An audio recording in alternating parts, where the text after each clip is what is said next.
एक खुशहाल गांव में घसीटा राम नाम के एक महाशय रहते थे। घसीटा राम के पास पुश्तैनी जमीन थी, गाय भैंसें थी और घर में अनाज की बोरियां भरी रहती थी। लेकिन उनके स्वभाव में एक बहुत बड़ी कमी थी, वे जरूरत से ज्यादा कंजूस थे।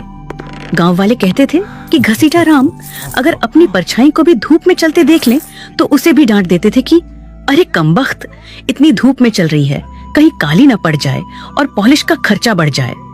उनकी इस कंजूसी के किस्से दूर दूर तक मशहूर थे।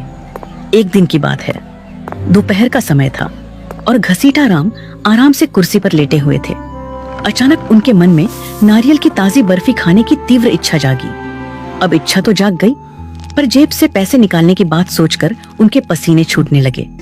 फिर भी स्वाद के आगे वे मजबूर थे। वे लाठी उठाकर गांव के बाजार की ओर चल दिए।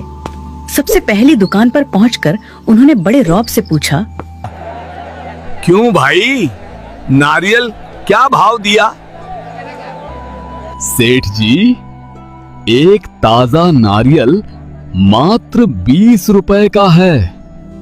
घसीटा राम ने ऐसा मुंह बनाया जैसे उन्हें बिजली का झटका लगा हो। वे बोले, 20 रुपए? क्या इसमें सोने के सिक्के भरे हैं? भाई इसे 10 रुपए में दे दो। दुकानदार अनुभवी था, वह जानता था कि घसीटा राम से बहस करना बेकार है। उसने कहा, सेठ जी, अगर आपको 10 रुपए में चाहिए तो यहाँ से 2 कोस दूर मुख्य मंडी चले जाइए। घसीटा राम ने गणित लगाया, 2 कोस पैदल चलने में जूते थोड़े घिसेंगे पर 10 रुपए बचेंगे। उन्होंने तुरंत अपनी धोती कसी और मंडी की ओर निकल पड़े। मंडी पहुंचते पहुंचते घसीटा राम पसीने से तरबतर हो चुके थे। लेकिन वहां पहुंचकर उन्होंने देखा कि वाकई नारियल 10 रुपये का मिल रहा था। लेकिन यहाँ भी उनके अंदर का कंजूस जाग गया। उन्होंने दुकानदार से कहा, देखो भाई, मैं इतनी दूर पैदल चलकर आया हूँ, इस खुशी में क्या तुम मुझे यह नारियल 5 रुपए में नहीं दे सकते? मजाक मत करो सेठ जी, अगर 5 रुपए में चाहिए तो यहाँ से 5 मील दूर समुद्र किनारे बगीचे से ले लो। वाह, 5 रुपए और बचेंगे। पैदल चलना तो सेहत के लिए अच्छा होता है। वे अपनी थकान भूलकर नंगे पांव बागीचे की ओर चल पड़े। जब वे बागीचे पहुंचे तो सूरज सिर पर था और उनके पैरों में छाले पड़ चुके थे। उन्होंने बागीचे के मालिक को ढूंढा, जो एक पेड़ के नीचे आराम कर रहा था। घसीटा राम ने हांफते हुए पूछा, भाई, एक नारियल कितने का दोगे?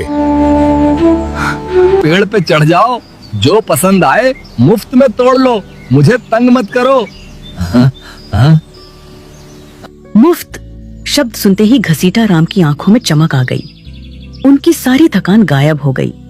उन्होंने आव देखा न ताव और अपनी धोती ऊंची बांधकर एक ऊंचे नारियल के पेड़ पर चढ़ना शुरू कर दिया।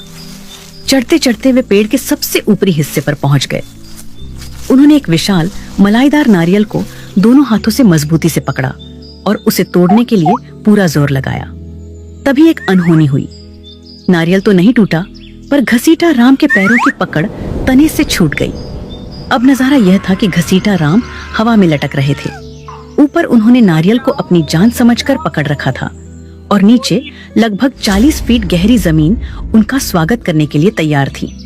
वे डर के मारे चिल्लाने लगे, बचाओ, कोई है जो मुझे नीचे उतारे। तभी संयोग से एक ऊंट वाला वहां से गुजरा। घसीटा राम ने उसे पुकारा, ओ भाई ऊंट वाले, मेरी मदद करो, नीचे उतार दोगे तो 500 रुपए दूंगा। ऊंट वाले ने सोचा कि बिना ज्यादा मेहनत के 500 रुपये कमाना बुरा सौदा नहीं है। उसने अपना ऊंट पेड़ के नीचे खड़ा किया और उसकी पीठ पर चढ़कर घसीटा राम के पैर पकड़ लिए। लेकिन नियति को कुछ और ही मंजूर था। ठीक उसी समय ऊंट को नीचे जमीन पर हरी भरी घास दिखाई दी। ऊंट ने आव देखा न ताव और घास खाने के लिए आगे बढ़ गया। अब ऊंट वाला बेचारा घसीटा राम की टांगों से लटक गया। अबे ओ, तूने मेरी टांगे क्यों पकड़ी हैं? सेठ जी, मेरा हाथ मत छोड़ना, वरना हम